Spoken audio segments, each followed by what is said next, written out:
What is this? Tastes like garbage. If I eat this, I'll get sick. Megan laughed and pointed at the dish I had prepared.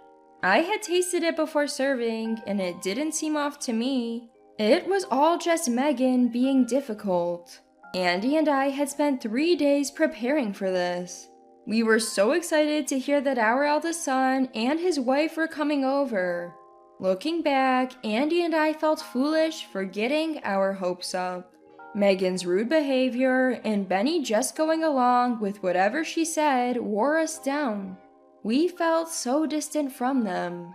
Continuing a relationship with Megan seemed impossible for us.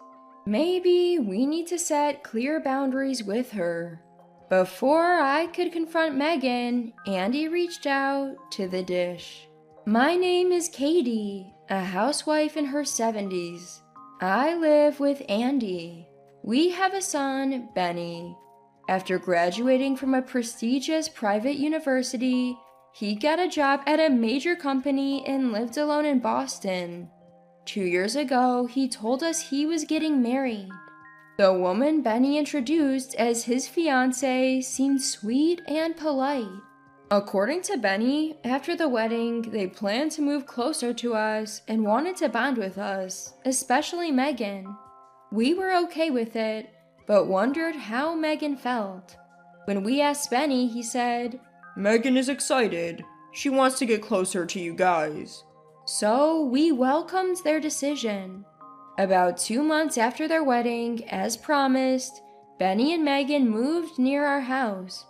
We hoped to see more of Benny and get to know Megan better, but reality was harsher than we expected.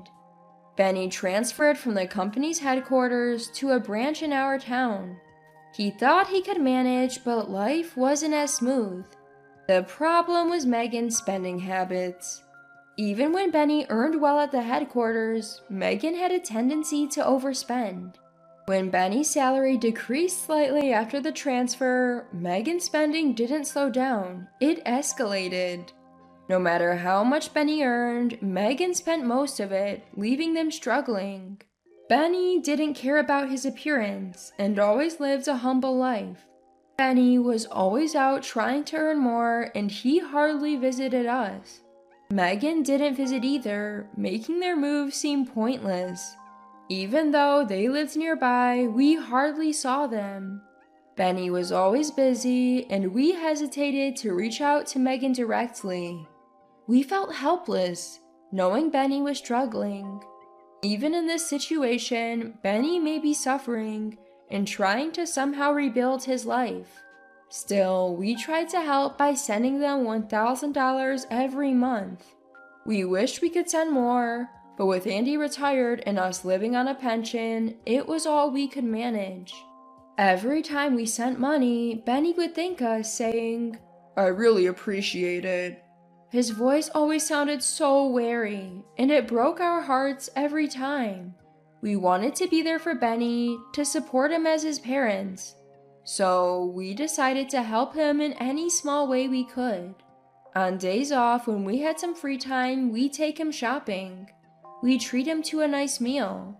When Benny and Megan were out, we'd borrow the key to their house and do a bit of cleaning for them. The things we could do were limited, and we didn't think these gestures would alleviate Benny's pain much. But doing something felt better than doing nothing. 2 years passed, and Benny's situation remained tough. Seeing Benny like this, we decided to take action. Our plan was to invite Benny and Megan for a meal. We thought Megan might decline a regular dinner invitation, so we decided to prepare a feast to entice them. When I proposed this to Andy, he was worried because he's not good at cooking, but he was proactive, even going out to buy ingredients. To our surprise, the promise of a feast worked, and both Benny and Megan agreed to come. For 3 days and nights, Andy and I worked on preparing the meal. Benny and Megan arrived at our house in the afternoon. They seemed to relax, as if trying to shake off the stresses of daily life. Benny looked exhausted. so we offered him our bedroom to rest. As Benny went to the bedroom, Megan, who seemed oblivious to our cooking preparations, lounged on the sofa watching TV. Suddenly, she walked into the kitchen and blurted out, "Why are you guys trying so hard with all this?" Caught off guard by her abrupt question, before we could respond, she continued, "Honestly, what's the point? Is it fun for you? If you have this much free time, why not work a bit and earn some money? Life must be tough for retirees, right? Ha ha ha." She laughed mockingly. I stepped forward. "Isn't it rude to say such things when you're invited for a meal?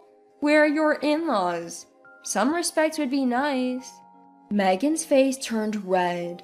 "Are you trying to harass me? Do you think your words don't hurt me?" I had no intention of harassing her. I just wanted her to show basic courtesy. But seeing her twist my words and get angry, I was at a loss for what to say. Megan, seemingly satisfied with her outburst, returned to the living room. Auntie looked upset, but we still had dinner to prepare, so we tried to refocus. Then, from the hallway, we heard Megan shouting, "Why are you always like this? Can't you be on my side for once? I'm your wife." We rushed out to see what was happening. Megan was standing in front of the bedroom door, and Benny, who should have been resting, was there too. "Why won't you support me? Why are you siding with your parents?" Megan yelled, grabbing Benny's shirt. Realizing this was getting out of hand, we intervened. "Calm down, what's going on here?" Andy held Megan back while I asked Benny what had happened. Exhausted, Benny explained the situation. He had been resting in the bedroom, trying to catch up on sleep due to his demanding job, but he was jolted awake by the sound of a door being slammed. When he opened it, he found an enraged Megan. She rambled about being harassed and called me the worst. Benny was confused and overwhelmed. Megan, in her heightened state, misunderstood Benny's silence as him taking our side and began accusing him, asking if he was truly her husband. Benny, groggy from sleep, couldn't process the situation and felt helpless.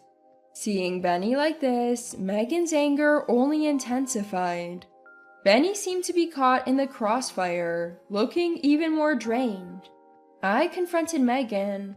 "It's not normal to wake up and yell at your tired husband. Do you realize how bizarre you're acting?" Megan, perhaps feeling cornered, muttered an insincere apology, but her eyes betrayed no remorse. Despite the tension, we managed to sit down for dinner. Ribeye steaks, marinated seafood from the local market. We laid out the best we could offer. Benny seemed to appreciate it. But Megan, looking at the spread, snidely remarked, "Just because you serve this doesn't mean I'll forgive the harassment." It was disheartening to hear after all our efforts. Benny tried to lighten the mood with various topics, but Megan shut down each attempt with cold remarks. I told her, "You need to change your attitude," but she blatantly ignored me. The TV wasn't on, so I'm sure my words got through to Megan. To be honest, I felt depressed when I realized that I had clearly been deliberately ignored. Feeling disheartened, Andy tried to console me. We managed to say grace together before the meal. But after tasting a dish, Megan exclaimed, "What's this disgusting garbage? I'll get food poisoning from this." She laughed mockingly. Her cruel words left me speechless, but she continued to insult me. "You're trying to make me sick with this food, aren't you? Haha. Going to such lengths just to harass me? You're truly wicked, mother-in-law. Ha ha ha." Her words, dripping with disdain, made my hands tremble with anger. Why do we have to endure this? How can Megan treat others so cruelly? Seeing Benny so worn out, why doesn't she feel any urge to help? Why does she dismiss our kindness? I had so much I wanted to say to Megan, but I couldn't find the right words. but I couldn't let her continue this way. Andy, sensing my feelings, reached for his plate. I've held my tongue until now, but I've reached my limit. Andy's deep voice echoed in the living room. Andy is usually calm, but when he's angry, it's truly intimidating. It's been a long time since I've seen him this upset.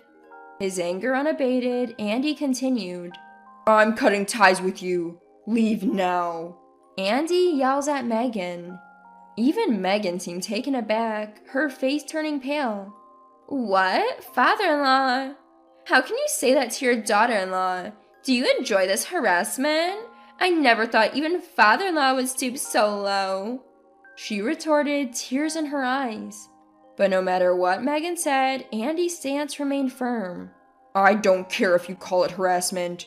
I can't see you as family anymore. Leave. Hearing Andy's words, Megan finally understood.